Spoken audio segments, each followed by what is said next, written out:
You're here because you've already played the Silent Hill 2 original game, but before you hop into the Silent Hill 2 remake, you'd like a little refresher, just to maybe enjoy the game a little more, remember the details from where your first playthrough, and maybe try to get a different ending. This isn't a lore video, so don't expect background about the town or the characters. This is just my version of a recap. And if you've never played the game before, all you need to know is that this is the second game in the franchise. There's new characters, new plot. That being said, there's going to be a lot of spoilers, so you should stop watching now. We start off the game with James looking at himself in a dirty ass mirror of this dirty ass bathroom, and he's just thinking to himself if his wife, Mary, is really in this town. In this part, we also get the very popular monologue from Mary. In my restless dreams, I see that town. Silent Hill. We also learn from the starting scene that Mary has been dead for 3 years, but James got a random letter from her saying that she is waiting for him in this town in a special place. In their special place. Now, I don't know about you guys, but James being confused over here about what the special place was, it's kind of a red flag from a husband, bro.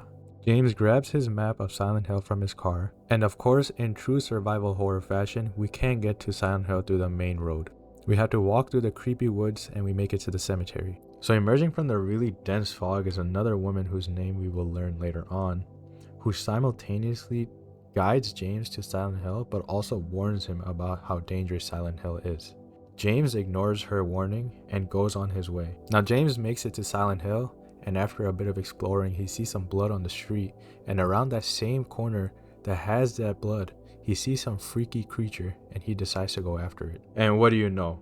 As he follows this creature and navigates the town full of dead ends, he has his first monster encounter. After absolutely piping down that monster, the radio seems to emit a voice similar to Mary's. This thing broken?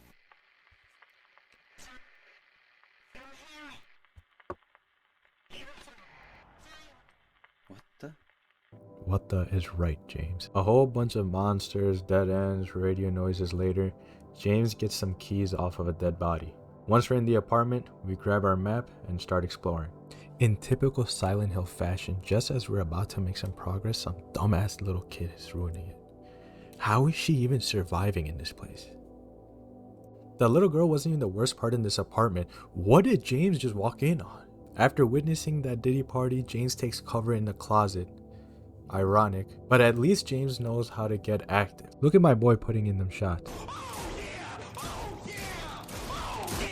This apartment just gets worse and worse because not only did we just run into Diddy himself, now we turn the corner, we hear somebody just throwing up over and over and over again, and we see it's this dirty, butt crack, out having ass Pillsbury Doughboy Eddie, who swears over and over that he did not kill the guy that's laying down in the kitchen right outside. After hopping over to the next building, literally, we find a woman in one of the rooms laying down. We learn that her name is Angela, and James sees that Angela's playing with his knife and he tries to tell her not to do anything stupid with it. Angela doesn't seem totally convinced and calls James the same as me, and James is not having it. James was kind enough to ask Angela about her mother and tells her about Mary while trying not to sound crazy. Angela gets up and starts leaving, but not before showing off her psychoness. She offers the knife at first, but as soon as James reaches for it, she screams, but then leaves it anyway. I'm just gonna have you guys listen to this next part. So yeah, we run into Pyramid Head again, and this time we're trapped in the stairwell, dodging his extremely slow but lethal attacks with no hope of escape until we're saved by the bell. Siren in this case. Once we get away from Diddy's disciple, we run into this piece of shit who doesn't even answer any of James's questions, and then all of a sudden name drops Mary and then runs away. Bro, I know she's a little girl, but I hate her. Whatever, man. We go down to the dock and we meet Mary. My name is Maria. Never mind.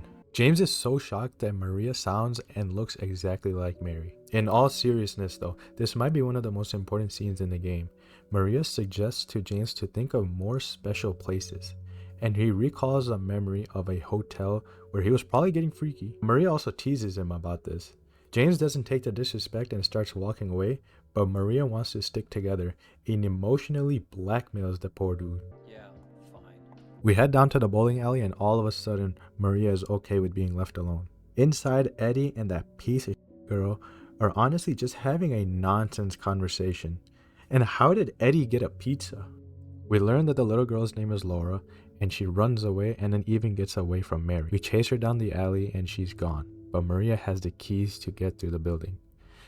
Why did Maria even let me attempt to open the door if she knew she had the keys to unlock it? Well, Laura gets away and runs into the hospital. Inside of the hospital, when we go into a random room, Maria just starts feeling sick and she needs to take a quick break. Bro, look at that posture. We leave her there to rest, take the key, and head to the roof where Pyramid Head pulls up behind us. We finally find Laura in the hospital. Here, Laura reveals that she's friends with Mary because Laura met her last year in the hospital, which James obviously has a hard time believing because she had died 3 years ago. James takes Laura with him and all of a sudden Laura remembers a letter from Mary. And this guy James is like Batman from Batman vs Superman. Like, you know the scene where Batman just hears the word Martha? James is the same way with the name Mary. He folds immediately. Anyway, Laura leads us into a trap and we fight these ceiling monsters. He passes out and wakes up somewhere crazy. We get reunited with Maria, who isn't very happy that James doesn't feel fazed by her disappearance. She asks James to reassure her that he'll stay with her. James and Maria step into the elevator where they hear a trivia game show being played over the radio. James is somehow specifically called out to answer 3 trivia questions about Silent Hill. With the help of Maria, James gets the fridge open, and all there is some ring. Going further down into the bowels of the hospital, after a chase scene with Pyramid Head, this time only James makes the elevator, leaving Maria behind to get stabbed. Well, James is going through it right now. Well, after a bunch of puzzles and a long walk, we make it to the Silent Hill Historical Society. Of course, we go down the stairs into the basement and James finds a hole and bro decides to jump. Well, James makes it out the sewers and he finds another hole to jump down. We should have gave his knees to Derrick Rose, bro. Shout out Derrick Rose, retired this week. Anyway, after the second jump, we see Eddie, who's just tweaking out. Eddie's pent up rage from being walked all over his entire life is being finally let out here. And James lets Eddie know that he can't simply kill people for the way they look at him. And even for this, Eddie becomes very defensive. In our pursuit of Eddie, we jump down a couple more holes, and this time we're met with Maria alive behind a cell. She's tweaking more than ever and somehow has Mary's memories with James.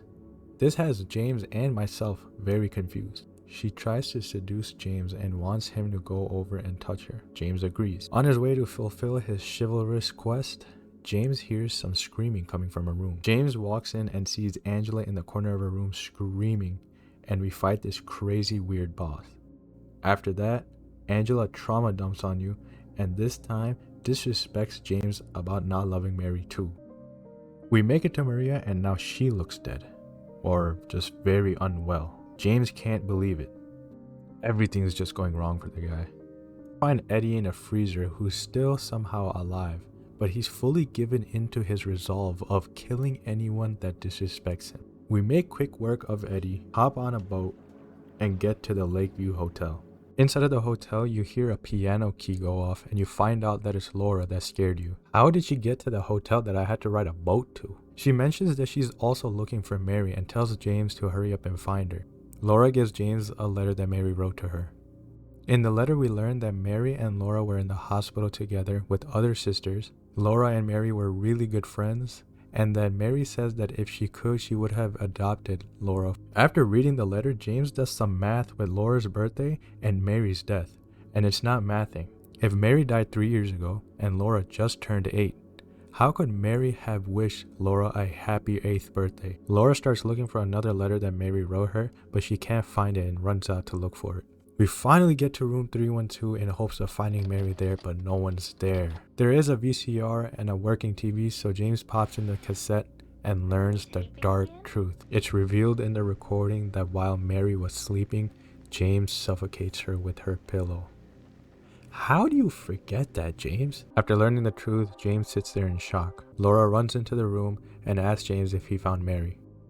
James had to tell her the truth. As soon as James learns the truth and is trying to accept it, he starts hearing Mary's voice coming from the radio. In our last second search for Mary, we run into Angela in the staircase and we see that she's standing on a staircase surrounded by fire. She confuses James for her mother, then out of hopelessness, walks into the fire once she realizes that no one will treat her with the same love that her mother did.